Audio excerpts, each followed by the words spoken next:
And there's the voice. Okay. Hello to everyone. Good morning and welcome to History Matters. So does green juice. We are going to be talking about pushback politics and humor today as advertised. But before I do, I turn to my partner in crime, Annie, who will explain the rules of the game. Good morning, everybody, to our 201st episode of History Matters. If you're just tuning in, there's 200 episodes you can watch in the archives. My name is Annie Evans. I am from New American History at the University of Richmond, and I'm delighted to be with you every Friday to be with Joanne and our friends from the National Council for History Education. The way this works is Joanne's going to talk about today's topic for about 30 minutes. While she's doing that, feel free to engage in conversation in the chat, share links.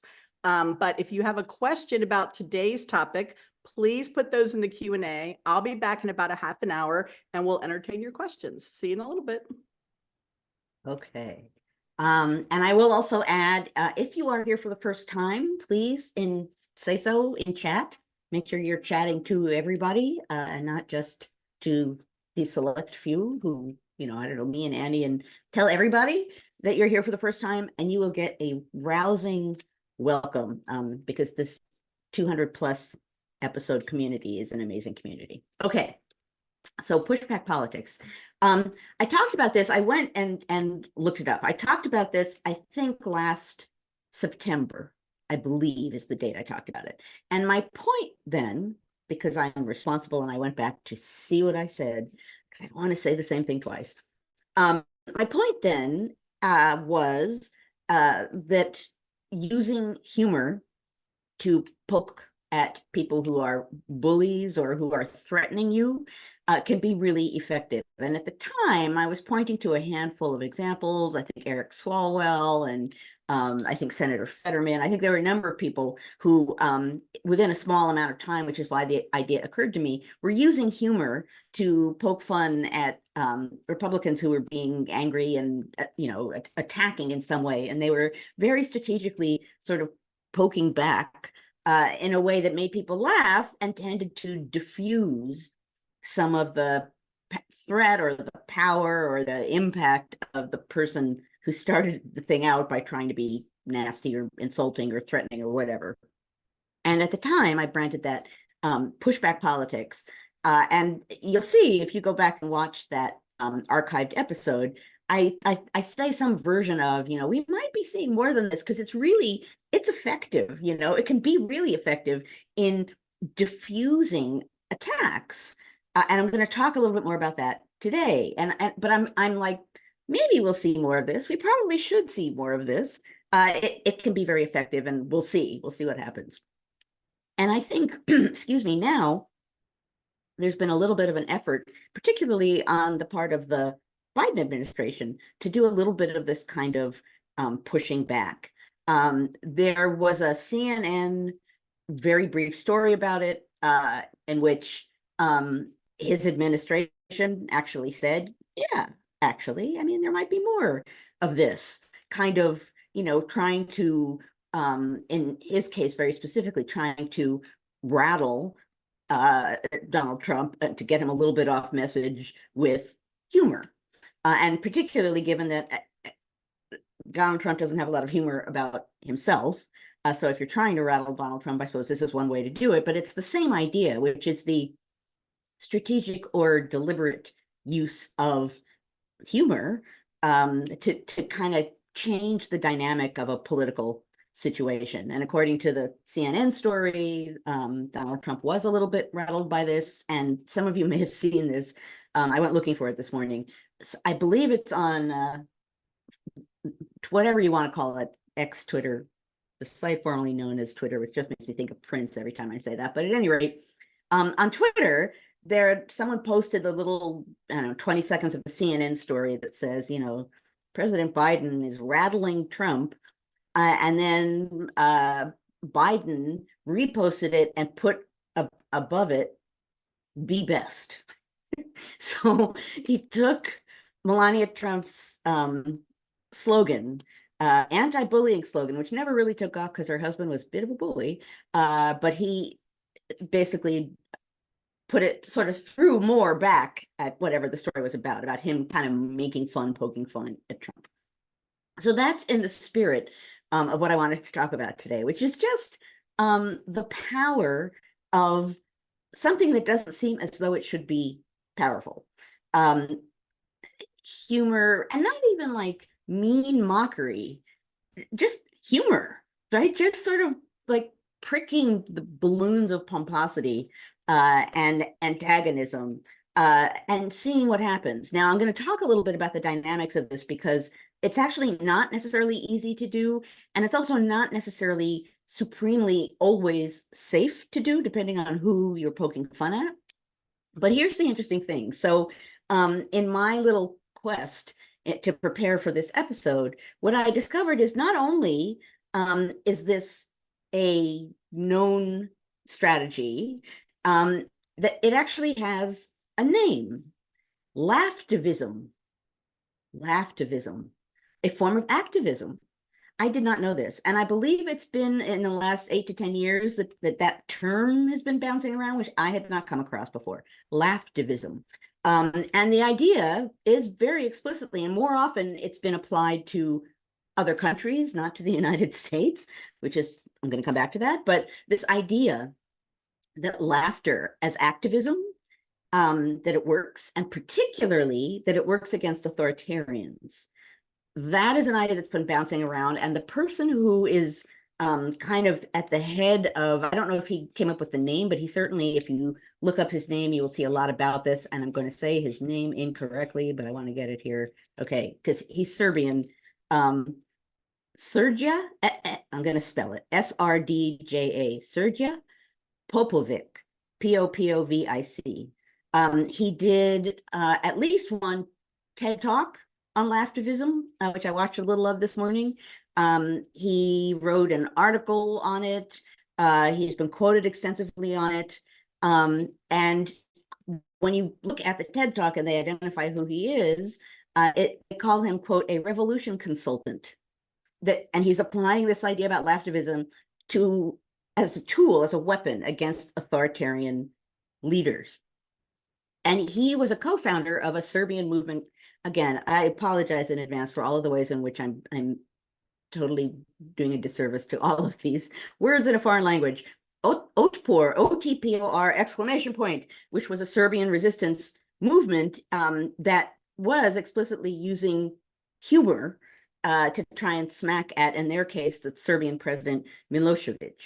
And he describes in the TED Talk, and there's an article as well, I believe I found it actually on, oddly enough, JSTOR, which is an academic article database, but it's on there too, The Power of Laughter.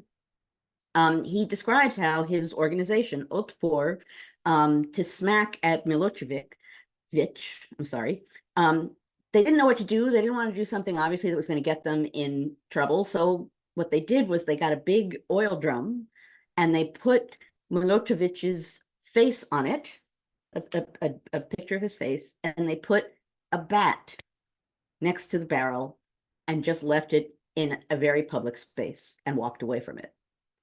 And in not a very long amount of time, people were lining up to take the bat and hit his face. And this became a thing. Like, people were just, they wanted to hit his face. And this presented, as he describes it, Popovic, a dilemma, right? Because what were the authorities going to do, right? There's no one to arrest, really. I mean, I suppose you could arrest the people holding a bat, but, you know, the people who put the barrel there are nowhere to be seen. It presented a moment at which it was not clear what authorities are going to do, and what they ultimately decided to do was essentially arrest the barrel. So, as Popovic describes it, the image of two policemen dragging the barrel into their police car was the best. It went viral. Everybody saw it. It made a big deal. It made everyone laugh. And it really essentially got their resistance movement started. So I think he went on from that to really look at places around the world where similar techniques were attempted and the ways in which they work, the ways in which they function, particularly against authoritarians. Authoritarians do not have a sense of humor about themselves. They rely on fear. That's what they're about. They live on fear. They live on the fact that people will be too scared of them to resist them, to show any resistance, to oppose them, heaven forbid. Fear is the essence of authoritarianism, and thus the potential power of humor in diffusing that. And Popovich tells about, I'm moving my notes here, something that took place in Siberia. So obviously, Putin is not a big fan of this either. Apparently in Siberia, there was a protest that consisted of people taking their children's toys and lining them up with little signs of protest and just leaving them there. So the toys were protesting. And obviously this got everyone's attention. People were laughing. According to Popovich, even the police were taking pictures because it was very funny to see, but it went viral. And then it became a problem, right? Suddenly something had to be done. This couldn't be allowed to continue. The powers that be were very upset that this was making fun of the people in power. And yet, what could they do? Who are they going to arrest? How, with toys? So on one hand, and this is the one of the strategic strengths of using this as protest, if you overreact, you look ridiculous, right? So it's like teddy bears with signs and actually Lego characters with signs, right? If you overreact, you look ridiculous and actually you look weak. If you don't respond, then you invite more of the same. So it's a bit of a dilemma for the powers that be. In the case of Russia, what they ultimately decided to do was to ban that kind of demonstration because the toys were made in China. So this was an economic issue, which is really doesn't have a lot of power to it as a way to silence it, but that was what they came up with, right? So we want this to stop, and we can't say no more toys with signs. So we'll say, no, this is economically, it's bad. We can't do this anymore. These are toys made in China. It's bad. So if you go and find that TED Talk, which I recommend, Popovich talks about a variety of things like this, like the toys with the signs. He talks about his oil barrel stunt. And he makes the point that there are three main reasons, three main ways in which humor helps to attack authoritarians. Number one, and I already pointed to this, it helps to melt fear. And authoritarians need fear to survive. And humor just melts it. Number two, humor makes your resistance movement seem kind of cool, right? That you're sort of rising above the fray, that you have a little bit of an attitude. And number three, more important, it puts a dictator, as I mentioned a moment ago, in a dilemma. Your response might look supremely stupid if it's a strong response. If you don't respond, then you're just inviting more mockery. So it creates difficulties for humorless authoritarians, and authoritarians have to be humorless. It presents a dilemma. Now, the point, he makes this point, and I'm going to add it in here. It's very easy to say this, like, like use humor and get people to laugh, and that'll diffuse everything. Of course, two things. It's not easy to do. You have to be strategic. You have to be intelligent. You have to find a way to do this that on the one hand is going to make your point, but it's going to do it in a strategic way as far as message, and also will be seen and heard. Equally, if not more important, there's a danger to this. It's not risk-free to do this. You can basically try for anonymity, and you could probably achieve some degree of anonymity, but it's not as easy as saying make jokes and you'll attack authoritarians effectively. What it is saying is that humor deployed intelligently, strategically, effectively, can be a really powerful tool. As I mentioned a moment ago, Popovich is, for the most part, talking about the rest of the world, not talking about the United States, which brings us back to where I started today, which is back in September, when I first brought this up, it seemed to me that this could be a very effective technique. When it first happened, and the reason I talked about it here on History Matters, it was because it got a lot of attention, and people on the left were saying sometimes, Finally, look at this. They're speaking up. They're making fun. This is such a relief. And it was the finally aspect of this that grabbed my attention because it is a form of resistance. And so it attracted the attention of some on the left who very often, the left objects to things, the left speaks up about things, but pushback. And when I say pushback, I don't mean more of what's being thrown at you. So if people are threatening you with violence, I'm not saying throw back more threats of violence. I am saying some form of pushback, some form of resistance. And in this case, resistance that is effective precisely because it isn't violent. It's humor. That can be effective. That can get attention. That can spread a message. That can diffuse somebody else's message. That can deflate people who are surviving on the fact that they seem threatening or want to seem threatening. It's powerful. It's supremely powerful. And the fact that now, it's being noticed because President Biden has been sort of playing at that. Hakeem Jeffries also did something recently, poked fun. I think George Santos mentioned something about the only gay astronaut in Congress was is now no longer in Congress. Same sort of general idea. I bring it up because it seems to me that some form of pushback, and in this case, humorous pushback, has a power to it. And as I mentioned in September, when I talked about this, I talk about it in my most recent book because it worked then. And in that case, you had bullying Southerners, in the case of bullying Southerners in Congress, many of them armed, many of them threatening. The message there very often was, you stand up and say something against slavery, and you're going to be sorry that you did. And that there was a handful of people who actually deployed, in one way or another, humor or pushing back to get at these bullies, and it worked. And at the time, I talked about Ohio Representative Joshua Giddings, who goes to Congress and a new congressman and is stunned to see Northerners afraid to stand up to Southerners because they're threatening and intimidating. And Northerners, many of them are like, I'm not going to be the person who stands up to that. And Giddings says, I didn't intend to get here and actually speak up as a new congressman, but I'm going to, because that's really, I can't stand that. So I'm going to find a way to speak up. And he becomes what I call in my book, an abolitionist toreador, in which case, he stands up and says things that he knows will get these Southerners crazy angry, and they run at him with their canes up in the air, or they scream at him or howl. They're always Southerners being held back from charging at him. And then in one way or another, Giddings responds to these moments by saying, ladies and gentlemen, I give you the South.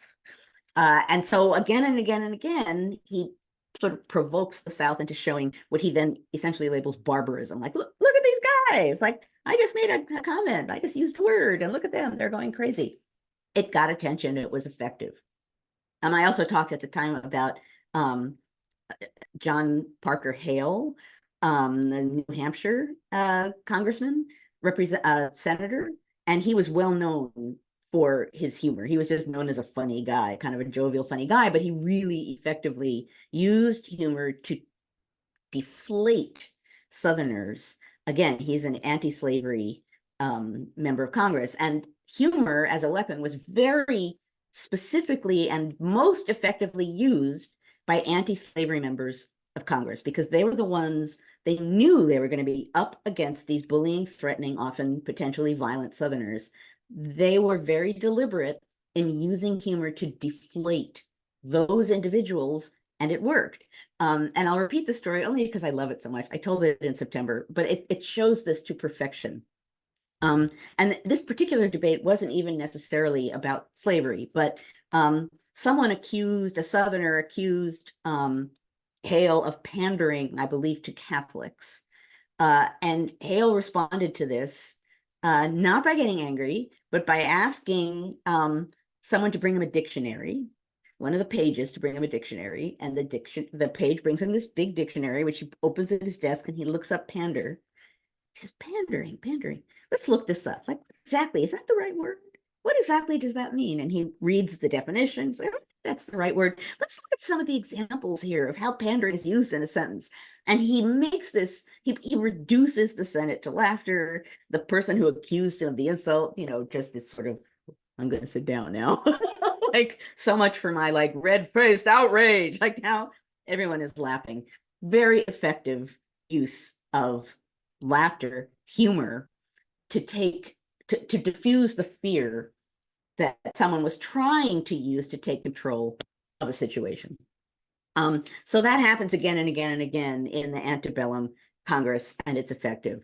Here we are now, and again, we are in a situation where there are threats of violence, there's actual violence, there are many, many things happening now that are potentially dangerous, shouldn't be happening in a functioning democracy as routinely as they are now, and as centered on driving people out of office or making people feel intimidated to vote, or any of the number of other things that people are right now trying to use threats and fear against. But I wanted to do this episode now. I guess it's no longer January. I was going to say in January, the beginning of the year. Okay, February, the beginning of the year, because I think it's worth talking about, thinking about, and deploying on the left. Number one, it shows the will and the gumption, a good word, gumption, to push back, because and that it does attract some attention. It does diffuse the fear if you're using humor in that way. If you're saying, be best in response to something, and doing it with a sense of humor, it's going to make people who that's being used against, it's going to make them angry. But it got a lot of attention, and it shows again in this particular case, the Biden administration kind of, beak, beak, beak, like, I'm going to poke at you, and let's see, I raise it. It sounds, as I'm saying it here, in a way, the most obvious thing in the world, and the, I don't know, maybe least effective thing in the world. But the fact that this, not necessarily yet in the United States, but in authoritarian governments around the world, is seen as an explicit form of activism, laughtivism, I think that's fascinating. And I think people should be thinking about that in the United States, particularly on the left, since a lot of the bullying and threats and violence are coming from some on the right. So I raise it now again. I'm sure at some point before November, I will be raising it again, because I think it's a point worth making. Pushback politics seems like a handy dandy way to refer to it. But the idea of it, the strategy of it, the politics of it, the dynamics of it, I think that's important to bear in mind. I think there has to be pushback of some kind. And if there's a way to push back that also might deflate or erase some degree of the power of threats and bullying, that is a good thing. So that is my overall message today. I'm trying to see if I missed something here. No, they're actually, and I can't see, I have chat closed, so I can't see what Tim is doing. There are a number of articles, there are a number of scholars who've written this. There's more about this than I anticipated, having ever confronted the term activism before. I encourage you to go look at it, read it, think about it. And here, I'm going to read something. I took a quote here. One of the things about activism is that you can do it anonymously, and particularly, and everyone who is here with any frequency knows I love talking about technology and democracy.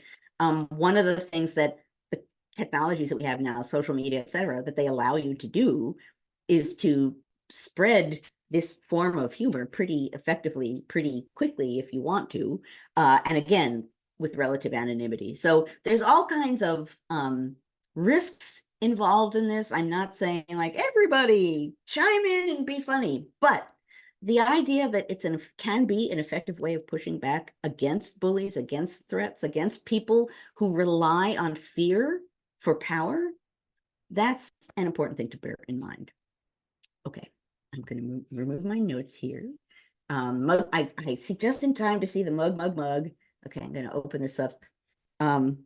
Okay, so I oddly enough, so I went into look at my mug cabinet, humor, and I couldn't decide, and this felt strange to me. Like I should have 800 million humor mugs. Some of them I use too frequently, but this counts.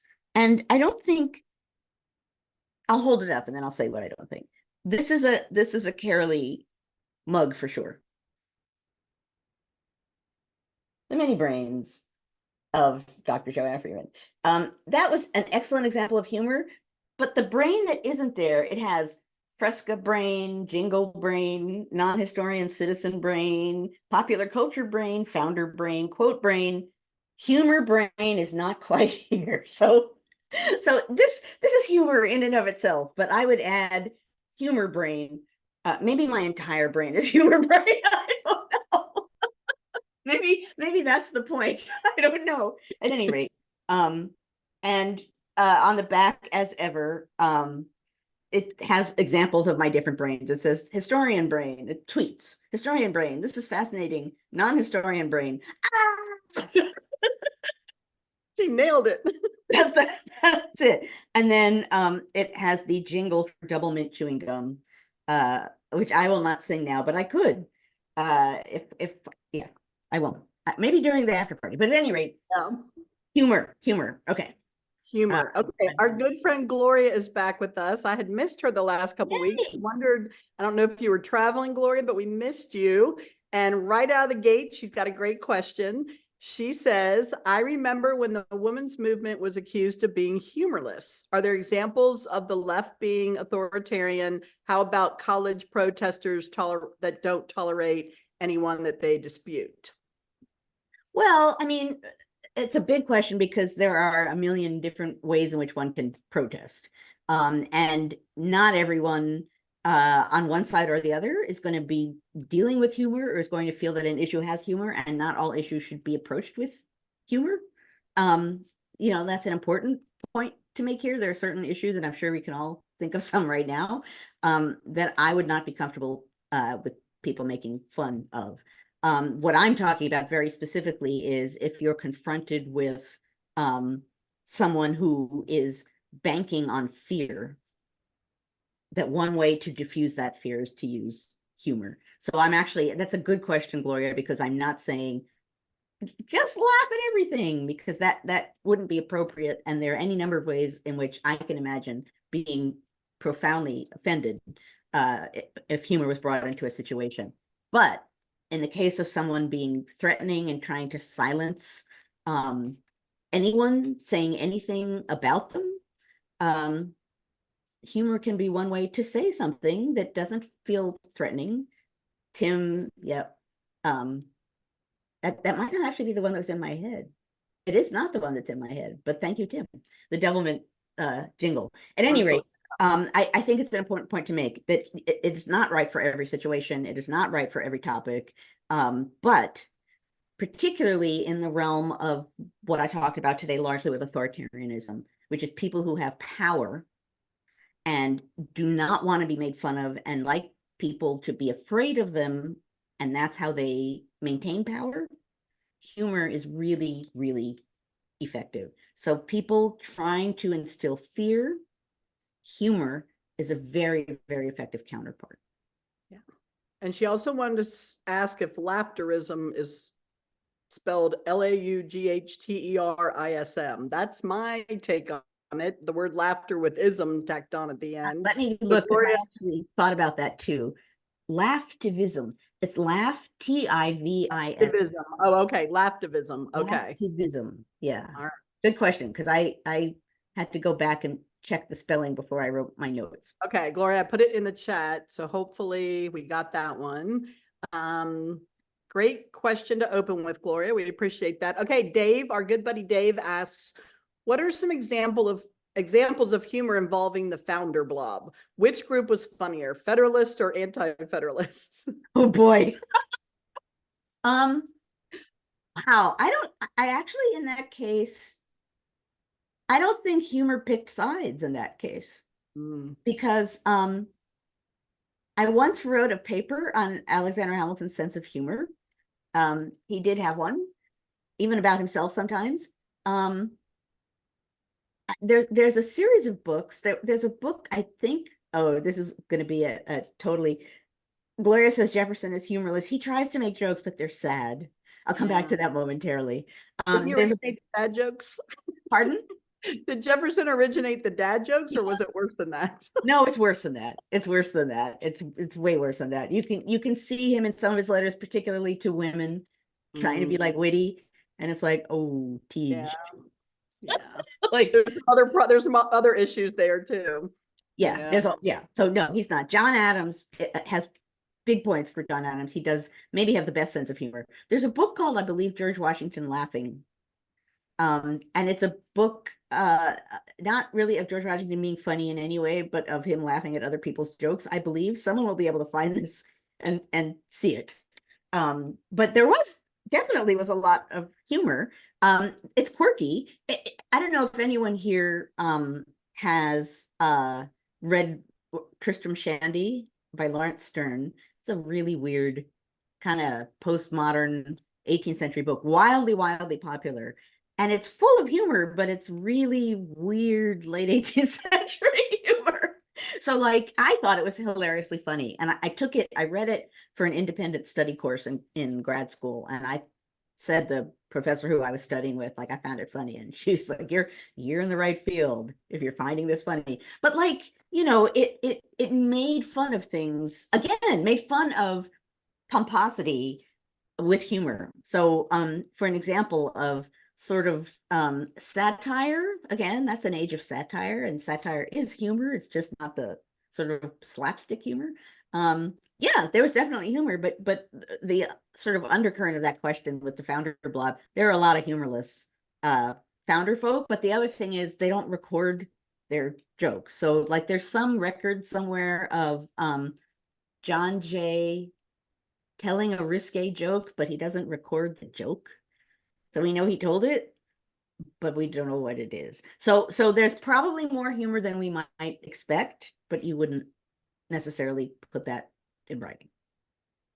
I wonder if there'll be like John Jay's Missing Joke, the musical, in like 15 years.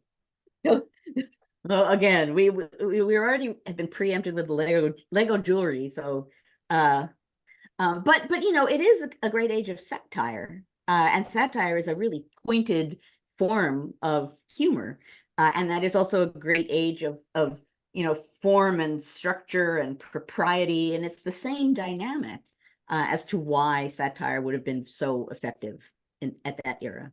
Yeah, I don't know if Matt's lurking this week. I haven't seen him, but Tom wrote "Pumping Crest Rises."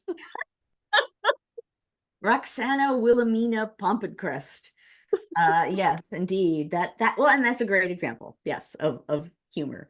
And yes, Miriam is correct. Satire as an art form is so powerful. Yeah, and pointed in a way that all humor isn't necessarily. Hitting someone's face with a bat is funny. Satire has like that edge, that biting edge to it that can make it particularly powerful. Yeah, everybody's been chatting about John Jay's joke. Yep, somebody found it. Lori, man, in the mix. I saw someone, maybe it was Gloria, said Lincoln very effectively used humor. I think I probably mentioned it a long, long time ago, but in the diary of Benjamin Brown French, again at the center of my last book, someone gave him a gift to give to Lincoln, which very obviously was using humor and was grounded on the fact that this person who gave the gift to Lincoln knew he had a sense of humor. Someone knitted Lincoln a pair of socks, and it had a Confederate flag under each foot. Wow. Which is, picture that somewhere. I know, funny and powerful at the same time, right? Making a really good point. So, okay. Lori asks, does this concept somehow tie into Poor Richard's Almanac? Like, where humor sprinkled throughout Poor Richard's Almanac? Was Ben Franklin funny? Yeah, well, Ben Franklin had a wonderful sense of humor. And I want to combine that answer with what someone just said. Well, Lori talked about punching up or punching down, right? Satire is punching up. And that's also important to make note of here. And in a sense, Franklin's sense of humor, in some cases, he had a wonderful sense of humor, but in some cases he was poking fun at like the powers that be in one way or another, which is an example of punching up and not punching down. That's an important thing when you're thinking about the dynamics or the strategy of how you're politically, particularly using humor.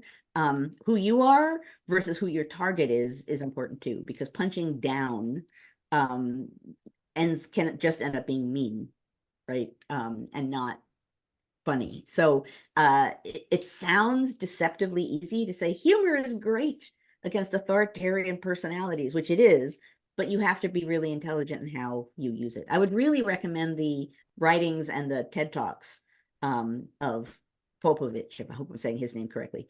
He actually was really interesting listening to what he had to say about this. Yeah, everybody's been talking about Jon Stewart in the chat this morning. Yes, yes, yes, yes. But I remember before 9/11, Dennis Miller was funny, and after 9/11, he just turned mean. Like he was a completely different person. But I used to love Dennis Miller on Saturday Night Live. I know he did change. It's totally true. I used to completely different person too, and he altered. All right. Oh, now we have two people asking a question. How is that even possible? We have someone logged in as two people. It says Deb Pomerantz and Paul Goldman. So I'm going to give both of them credit for this question. Okay. We've never had that before. It says, I wonder if it's more difficult to employ humor now as American society gets increasingly fragmented. People's views of what's humorous versus bad taste become less uniform. Well, I think there's probably always a divide, and there would be, right? So if you do something and you think it's funny and it has a little weight to it, there will be people who will say that is bad taste, that is bad form, that is unacceptable. That can be hard to do if you do that all the time, right? I mean, if you do something all the time and someone does it back and you're like, I don't like that, that becomes hard to do. But it is true. I don't know if that would be more the case now. What might be more the case now is people taking it more seriously than they might in another climate, since everything right now has a seriousness to it, and at another time that it might not, partly because we're fractured and divided, partly because there are some things that for a long time we took for granted and shouldn't have that are now actually on the table, like democracy, that are up for debate. So it's also true, and an important point, that you could see, and I'm sure we will see, that if people, like Biden saying be best, I think there are already people who are in one way or another offended by it and talking about why it's bad taste, et cetera, et cetera. That will always happen. And that's one of the risks of deploying humor in this way, which is why, again, I think you need to be careful with it. It needs to be done intelligently. It needs to be done strategically. It needs to be done in a way that it will get attention in the right way, but that it will get some attention. It's not easy to do. It really isn't. But that doesn't mean it's not worth figuring out how to do. I just saw what Jessica said here, and I agree. She just says, that she leans on making fun of herself. I obviously do that all the time. But I think in part, it's because, well, you guys are, so many of you are teachers, this too, right? If you stand up in front of people as a symbol of authority and you make yourself human, not trying, not like bending over backwards so that people can see like the stress lines, but it's just like, yeah, I can poke fun at myself. I'm a person here in front of you just offering things. That's a teaching tool. I mean, I can't say I'm humorous because it's a teaching tool. I'm humorous because that is the lens through which I see every single thing most of the time, particularly myself. But humor in general, as a tool for all kinds of things, not just in the realm of politics. I know I haven't, there are a handful of books I got about humor in politics when I was writing that last book, because there was such a sort of interesting strategic use of humor, not just in Congress, but generally speaking. It's really interesting to think about, not just in teaching, not just in politics, but it's interesting because it's not the most, it's one of our most exceedingly human things, right? Is being able to laugh at ourselves, or just laughter gets us back to what I love talking about so much, which is emotion and the power of emotion in politics. We underestimate the power of emotion in so many situations, sometimes in ways that put us at risk, sometimes in ways that just deprive us of ways of giving our words power. Yeah, absolutely. Part of a teacher toolkit. I agree 100%.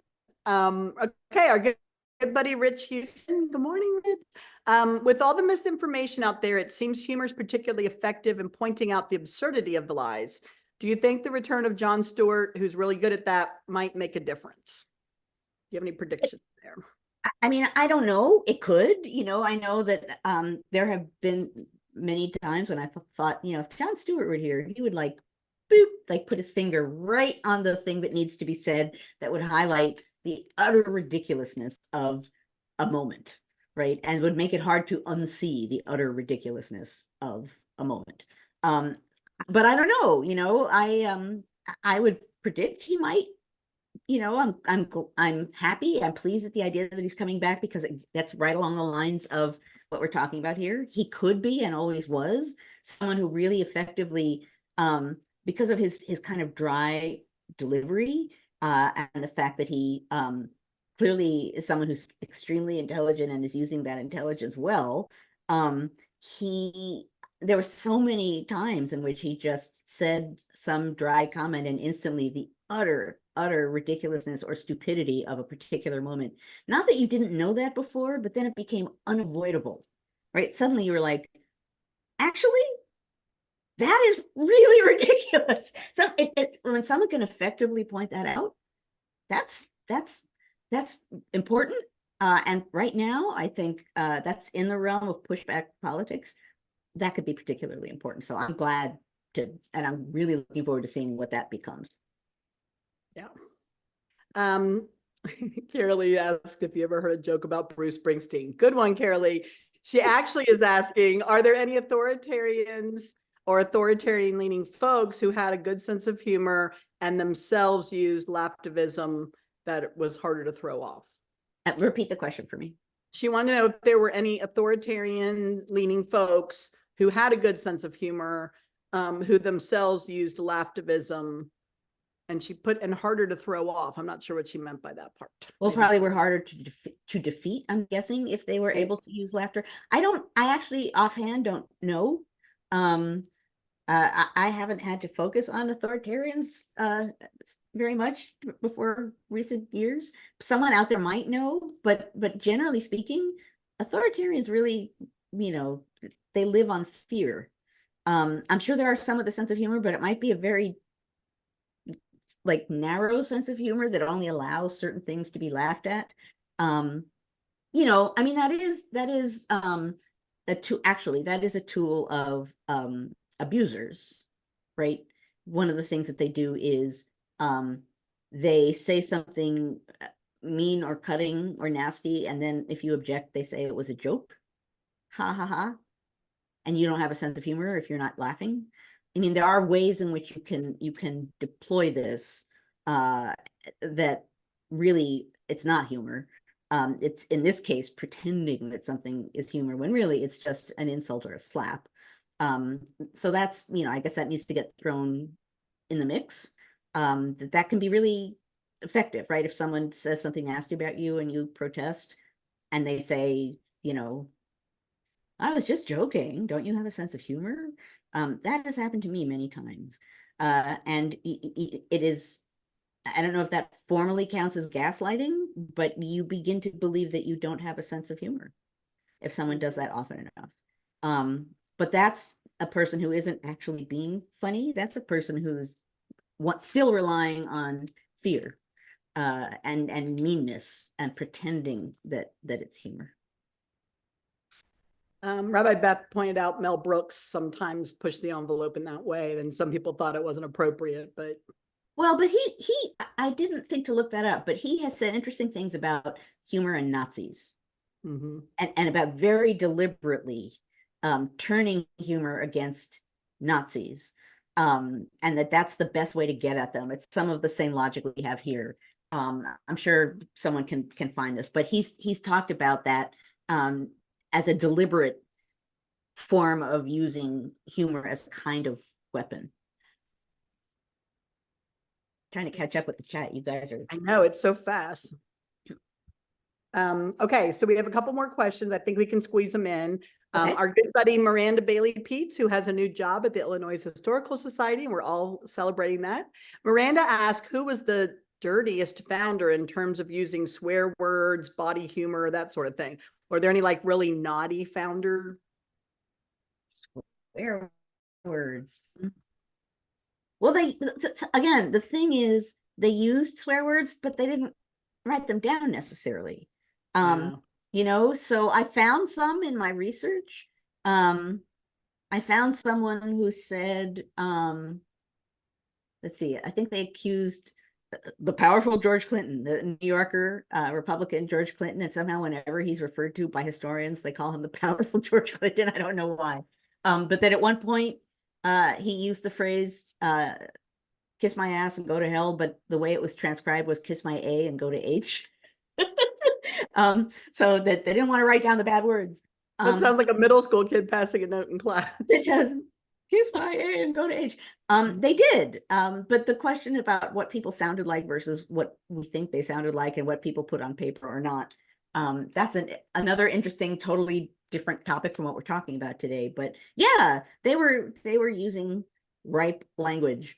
And there were, you know, some who are more prone to do that than others, and some who are less prone to do that than others. But it's you have to sort of find proof of it. It's definitely there. You just have to find proof of it. Naughty founders added to the band name list. Yes, yes. Claire, I hope you're keeping that spreadsheet up because we've had some good ones today. Okay, we give Claire extra duties. All right, Dave might be the last question unless someone else puts one in there today.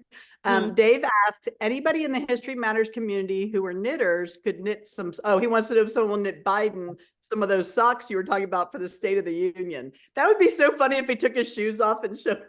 That would be hilarious. That would be hilarious. Okay, Nancy, you have ties on Capitol Hill. Who can we get the socks to? Give him that. That would actually be really funny. That would be funny. I'm trying to catch. There's someone who just said something. Oh, Ellen, George Washington was known for. George Washington swore, but again, all I can say is that a soldier said he swore the leaves off the trees, and I can't tell you what he said. Wow, that makes me think of the dad in the Christmas movie when he yells at the Bumpus's dogs, and they bleep things out, but the kids are like, and he didn't say that. Well, that's like, I got bleeped on PBS. I mean, come on. You got bleeped on PBS? You didn't know that? Oh no, you did tell that one time. I forgot though. That's funny. But what got bleeped? Sure, if it says that I got bleeped on PBS. I got bleeped on PBS. But what right, Ellen says, what did I say? This is the funny part. So because they bleeped the wrong part to me. It was on the Hamilton musical documentary on PBS. And I said that some people at the time considered Hamilton an arrogant, irritating asshole. And when it went on PBS, I say some people considered Hamilton an arrogant, irritating ass boob. It's like, really? You bleeped hole? Yeah. Is it Jimmy Kimmel that has the thing where it has people where they bleep things that don't need to be bleeped? He has like a bit that he does, and it's completely harmless things, but you bleep something, it makes it sound bad. I got bleeped on PBS. Yes. Said that's your garage band name. Oh, unnecessary censorship. Yeah, that's the bit, Julia. They call it on Jimmy. I think it's Jimmy Kimmel, but that's true. That would be an excellent mug. I got bleeped. That would be a great mug. Yeah. I mean, I'm curious to see what people think about this idea about pushback politics. I think about it a lot, but given what we've talked about here, how do people respond to that idea?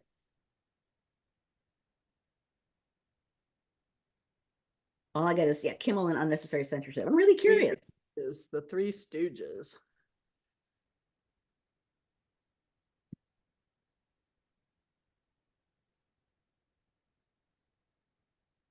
I don't know what you guys are referring to. Washington cursing at Monmouth is questionable. Contemporary accounts of eyewitnesses are not clear. And I don't remember when he swore the leaves off the trees refers to. I don't know if that was Monmouth or not. But I do know that that was from the time. Yeah, at any rate, to me, George Washington could swear like an angel from heaven. Okay, Washington. Wait, Miriam says for pushback politics, it sounds like all of us in front of our TV saying, answer the guy. Well, there is that. There is us watching TV and being like, come on. But that's a different form of pushback politics. I do think, and I have talked about this before, again, in the antebellum Congress, you had the Southerners were the ones who were being threatening and occasionally violent, and the Northerners tended to be the people who said, but the rules, we have to follow the rules. And I've mentioned before, John Quincy Adams called those lamentation speeches, that the Southerner would do something, the Northerner would stand up and say, but the rules, and Adams would write in his diary, and then the lamentation speeches started. I suppose part of what I'm saying here is objecting is not enough, right? Saying like, they're doing the wrong thing, they're doing the bad thing, they can't do the wrong thing and they can't do the bad thing. It's important to say that, it's important to highlight that, it's important to point that out. So I'm not saying that isn't important, but responding in some way is good too, and not necessarily in kind.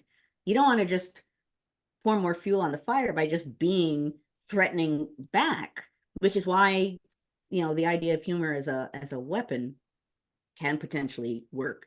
It lifts you above the fray, so to speak, and it does. And I think Popovich that's a good point that he makes. It can put authoritarians or authoritarian personalities in a kind of double bind. They can't really ignore it because then they're letting people get away with it. But depending on how they respond, crush the toys with signs. It makes you look ridiculous and weak. So strategically, politically, we need to think creatively and strategically when it comes to politics right now. We are not in normal times. The understatement of the year. We are not in normal times. So we need to think about ways to communicate messages that are effective and perhaps unexpected, but will not necessarily, lower things to an even worse level. We need to think creatively about politics, and laughtivism is one way of doing that. I know that there are others, and that's the one I've rested on for today. Was Nixon funny? I'm trying to remember because I was such a little kid. I didn't watch the news then, but I did like the Saturday Night Live skits where Dan Aykroyd pretended to be Nixon. But I don't remember if he was like funny himself. I want to say no, but others might know. No, he was not funny, says Tom. Not funny. Oh, that's right, though. He was on Laughing, right? Oh, Sock it to me. He tried. He tried, yeah, but I don't think he was right. I don't remember him being funny, but yes, he did say so. I had forgotten about that he appeared on Laughing. Okay, I don't remember that. Oh, and he botched the line. Oh, he was supposed to say, "Just sock it to me," like everybody else did. He messed it up. And messed it up. I'm sure it's on YouTube somewhere. Oh, Ellen says, if I had a jar that said talking about history when no one asked, it would be a lot fuller than my swear jar. Well, that is true. Well, I told him I'm going to DC tonight, and I find that for some reason, right when I get north of Fredericksburg, sometimes I'll start saying bad words because the traffic's so bad. And I say bad words when driving. Had a swear jar, so I used to have to put a quarter in the jar. So I'm headed to DC tonight, and in my head, I'm thinking I better grab some quarters. I swear when I'm alone in my car driving. Yeah. That I do. Or listen to the news, like I'll yell back at something outrageous. Oh, that's true. I yell all kinds of things at the TV and make rude gestures. My Mimi really did not swear much, but I remember during the Watergate hearings as a kid, she would keep shaking her finger at the TV and saying, "You damn dirty liar." And we would giggle because she said a bad word. And now I'm thinking like that was nothing, but to a, elementary, right. grandma cursing. Well, but so Gloria says, have we ever seen Donald Trump genuinely laugh out loud, like sincere? I don't think I I have. don't think so. Not in a sincere way, right? He I don't think so. If it is, it's not it's targeted and not nice. Generally speaking, no, we have not. Yeah. Is your grandmother, is the word you just used, was what was She's my Mimi. We Mimi? call her Mimi. Yeah. Okay, so Mimi is grandmother. That's what I was gonna Yeah, ask. Mimi is my grandma. Sorry, Carolee knows because we talk about my family all the time. But yeah. So I don't want the band to be called Mimi cursing, or I'll get in trouble because my sister's grandkids now call her Mimi. So that would be confusing, and I would get in trouble. Mimi cursing. Um, anyway, my larger point, we're like just about out of time here. My larger point here is just I do think, and I saw a few people echoing it in the comments, we need to be creative and thoughtful about how we're conducting politics, because we are not in normal times. We are not. And so normal campaigning is not enough.